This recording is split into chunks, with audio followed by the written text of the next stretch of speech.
Hi YouTube, and welcome back to my random thoughts on Thursdays. And this week I'm going to be talking about a woman's proper place.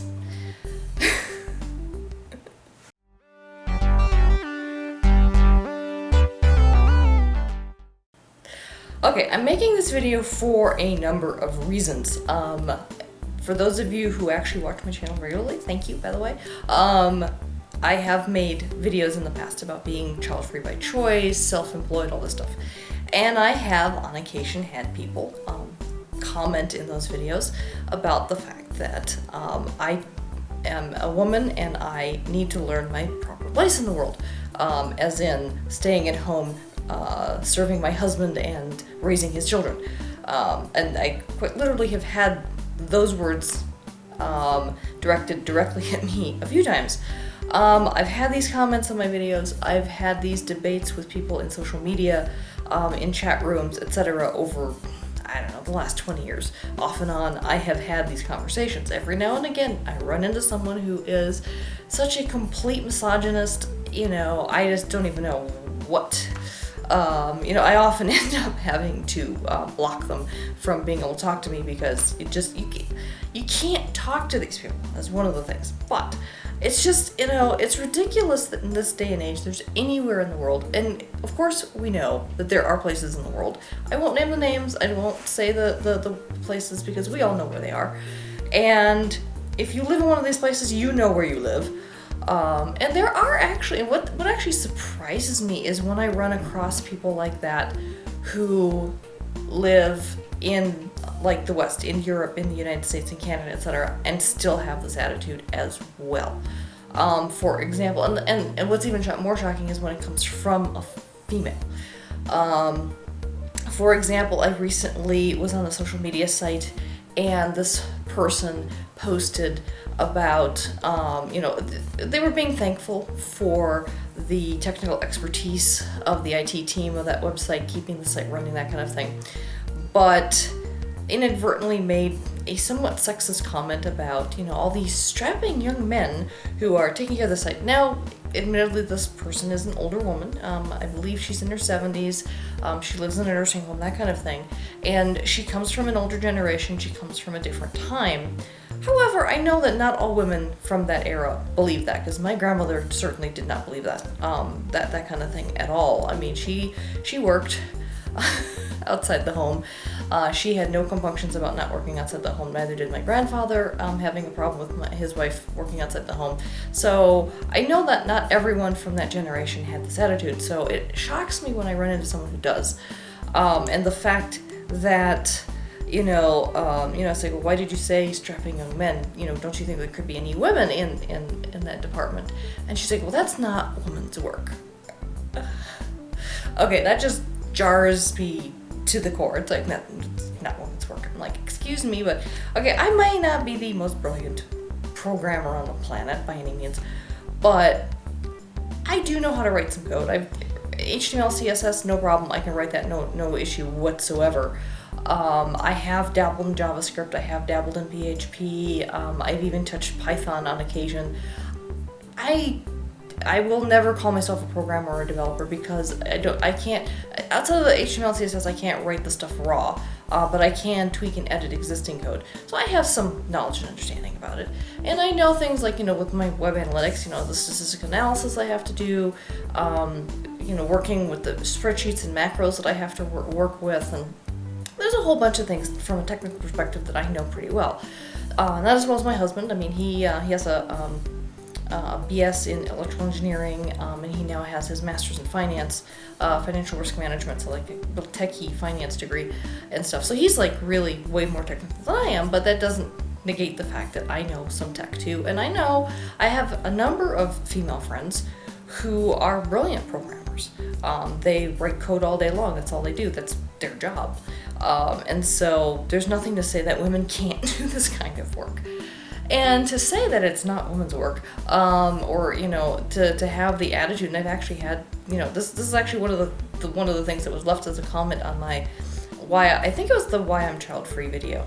So if you want to look it up, but one of my child free videos, it was a person who posted and was berating my choice of not having children, and that I should, basically get my head out of my arse and go home and get pregnant and, stop being such a silly, willful woman and all this kind of stuff. And how I was going to regret not having kids, because you need to have kids when you're older so that they can take care of you. I'm like, okay, you're obviously not from the United States, because that doesn't happen very often here. Generally, you get older, you go to a nursing home.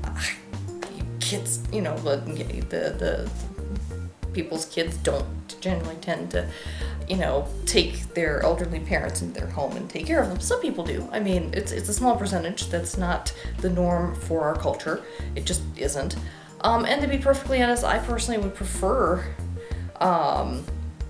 living in a nice facility and being able to have the choice of the facility I live in, and I'm paying for it, so I get to choose what I want and what I need for the services. That's assuming I need assisted living of any kind at all anyway when I get to that age. I hope I don't, but there's no guarantee that I won't. It's a fact of life that as we get older, most of us will need assisted living. It's a reality. Anyway, so that's basically like, it just jars me. It's disappointing to find anyone with the attitude of hey, you should be at home popping out babies and satisfying your husband and making him go to the kitchen, make him some sandwiches. There's that whole running joke and everything, and having that come from people from outside of Western culture, outside of Europe and Canada, US, even Australia to some degree. If you're outside of those cultures, okay, I know that the other cultures are lagging behind, and they're slowly but surely coming to realize the worth of women in the workplace. But it's taking a long time for that. And women in other cultures realizing that, hey, you know what? Maybe we can choose not to have children. We could actually use birth control and not get pregnant. That's like, wow. Not everyone thinks like that. We do in our society and things. And, it's another argument. It was interesting. It was a really long argument that I had with this person on my video comments, where he wasn't understanding the concept that I'm actually too old to start having kids. I mean, I'm going to be 44 this year. So, yeah, it's a little late to start having kids. I know people are having kids at this age still, are starting to, but, to be perfectly honest, for me, that's just not an option. Two, I very clearly said, I think, in my video that I had myself sterilized. I was 28 at the time, and I had to have surgery anyway, and I was like, well, since you're in there, could you do tubal ligation? So they did. I was very lucky. I know a lot of doctors refuse to do that procedure on women, regardless of age, and especially in their 20s. So the fact that I was 28 and I got a doctor to agree to it, I know that the doctor was very, very nervous about doing it, regretted doing it later on, even though I was grateful for it. I think she feared that I would change my mind and blame her and come after her and sue her and stuff. But I don't even remember her name anymore. I mean, this is so terrible. I feel bad because I've been trying to remember her name for ages now, and I just, for the life of me, I can't remember her name. But just, out to the universe is like, you know what? Thank you for doing that. I am so grateful that I had the procedure done, and I don't have to worry about ever getting pregnant. Therefore, I don't have to worry about having to make the abortion or not choice. Because I am pro-choice, I don't know if I could go through with it myself. And then, if you have the child, do you give it up for adoption? Do you raise it yourself? There's all these things that I would have had to deal with if I'd gotten pregnant that I never had to deal with, because I've never been pregnant, and I never will be. I'm so grateful. And it's really good because, because I know some women, they always say, if you're pro-life, so to speak, you're like, well, just have the baby and give it up for adoption. But I think one of the reasons that many women choose to have an abortion instead, if they are not prepared to have a child right now, is because of all the things that birthing that child does to the woman's body, including like, you know, with the changes it makes to your breasts and your reproductive organs and just everything in your body. It just, my body actually, in some cases, especially my breasts, are considered immature, because I've never given birth, and therefore the hormonal changes that come with that have never affected me. And it could actually be one of the reasons why I actually tend to still look pretty decent for my age. I mean, I'm not gonna kid myself and think I still look 20, because I don't. And anyone who tells me I still look like 20, I'm like, thank you for lying, but I really don't need to be coddled. You know, if I still look like 35, I'm happy with that. You know, and I think I'm starting to look a little bit older than 35, but that's just to my face. I don't know, but that's just the thing is, like, you know, not having kids, you have all these hormonal changes that I didn't have to go through, and I think that affects a lot of things, health-wise for a woman. And I'm not saying that not having children is healthier, because there's, I'm sure, health benefits to having had those hormones in your body, just because, you know, we are designed to have babies. I mean, there's no getting past the fact that biologically my body was designed to get pregnant and have babies. That doesn't necessarily mean my brain agrees with the biology and wants to go through with it, and I chose not to. But, you know, I'm seeing a lot of benefits for not having kids. You know, the fact that I'm not drooping in certain areas yet, even though I'm, you know, almost in my mid-40s. I'm like, that's a bonus. You know, I'm not gonna lie, I'm enjoying that benefit. You know, the fact that I'm really not getting a lot of wrinkles yet. I mean, I do, you can't see it on the camera, and I'm not gonna get close because I don't know how the focus is gonna work. But I do have fine lines and wrinkles already around here. I am doing stuff to help mitigate those, because, you know, who wants wrinkles? I'm doing as much as I can to keep my skin as young looking as I can for as long as I can, but eventually I'm gonna have wrinkles. I already am going gray. It's sprinkles here and there, but I color my hair so you can't see that either, so but, you know, beyond that, you know, that's just the way it is. And I'm kind of just rambling again, aren't I? I do that, don't I? But yeah, bottom line, you know, the whole thing about a woman's place. Women are intellectually as capable as men are, in many fields. The only areas where I think women really need to be held to a higher standard are for physical things. I know that, like, they had to lower the physical requirements for women so that women could be firefighters. And I'm like, you know what? That's wrong. We shouldn't be doing that. And not just because we want diversity in the workforce and, you know, give women, we need to give women an equal opportunity, not a special opportunity. We need to give them an equal opportunity.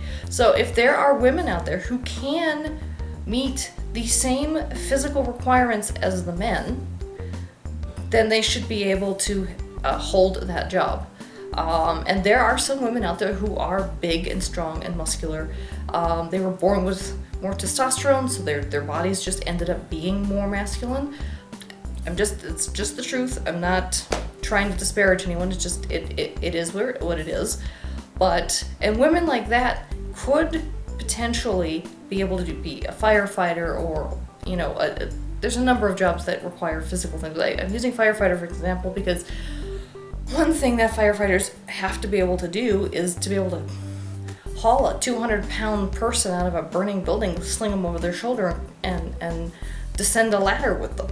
I'm sorry, but a woman my size is never going to be able to do that. I don't care how much I work out. I don't care if I am in the gym 12 hours a day lifting weights. I am never going to be able to haul a 200-pound person over my shoulder down the ladder. It's just not going to happen. And I don't think they should be lowering strength requirements for women just so that women can be a firefighter. I mean, because generally often when they do that, the women end up like being with the hoses or driving the trucks or doing something else. They're not the ones running up the ladders. But what if something happens and your strong guys all get knocked out? There's an explosion, they get knocked out. You need someone else to go in there and grab a body and haul them out. And again, if you're just the driver and you're like me, it's not gonna happen. So, you know, again, the whole thing about equality, it needs to be equal across the board. We don't need to be lowering standards for women in certain career fields, because we just don't. But, you know, bottom line, unless a woman wants her place to be in the home, cooking and cleaning and raising children, if a woman wants that, more power to her. I do not begrudge women who choose to be housewives and moms and stay-at-home moms and that kind of thing. You know what? More power to you. If that is what you want, if that is what makes you happy, if that what makes you feel fulfilled in life, I am not one to judge. That is your choice. It's not my choice. And I would not presume to judge a woman like that any more than I would want to be judged for my choices and the fact that I don't want to be a stay-at-home mom or a housewife, etc. That I want to have a career, that I want to be successful in my life. And, you know, the fact that I'm running my own business and I've been doing so for 7 years now, I think that's pretty cool. And, you know, I'm starting to write books. I have that children's book that I published, which I'll put a link down below if you're interested in checking it out. It's on Amazon. Shameless self-promotion there. And I am still planning to write another a full-length sci-fi fantasy novel for NaNoWriMo this year. So I'll keep you guys updated on the progress of that once November hits. But anyway, that's just kind of my little rant for the week. Hope I didn't talk you guys' ears off too much, and if you're still with me, thank you so much for watching. Thumbs up if you are enjoying my rants, and please leave a comment if you have questions or just want to, you know, rant back at me. Until next time, take care. Bye-bye.